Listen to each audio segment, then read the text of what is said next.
everybody. I'm going to get started in on this painting next, but first, before I do that, I want to talk about coming in over the top, in oil paint anyway, and working on a previously dried painting. It's totally okay to do if you take a couple of precautions first. Now, this painting has only been dried for about a week or two. It was 2 weeks ago that I got this first layer on, but it's been pretty well dried for about the last week. So the surface was dry to the touch.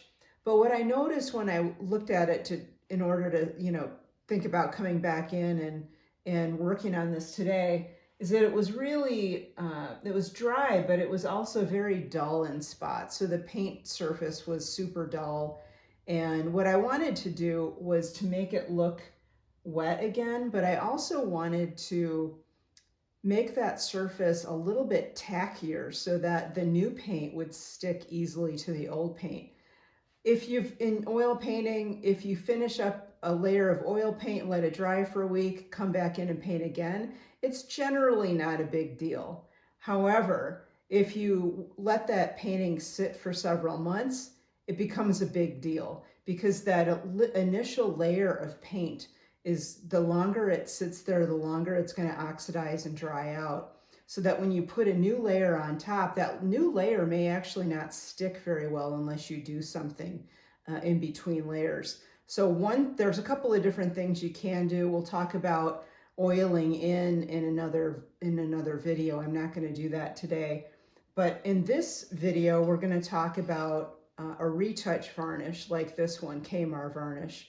Now I use Kmar, and I also use a retouch Damar varnish, which is also a spray-on.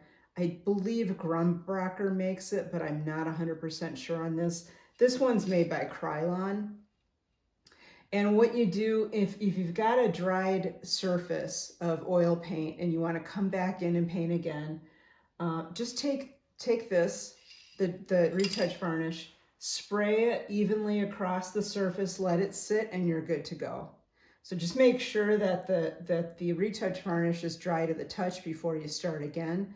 What that retouch varnish does is it allows the new paint to stick to the old paint easily. So you're not going to get any flaking off or peeling of the paint. Again, it's not usually a big deal when the paint has only been sitting for a week or two like mine was, but I do like to use it just to make that first paint layer look glossy and not dull and dim like it was. It was kind of looking really dull and really hard to tell what the final colors were going to be. So that's how you prepare an old painting for a new layer of paint. We'll talk about oiling in another video, but that's also another option that you can use.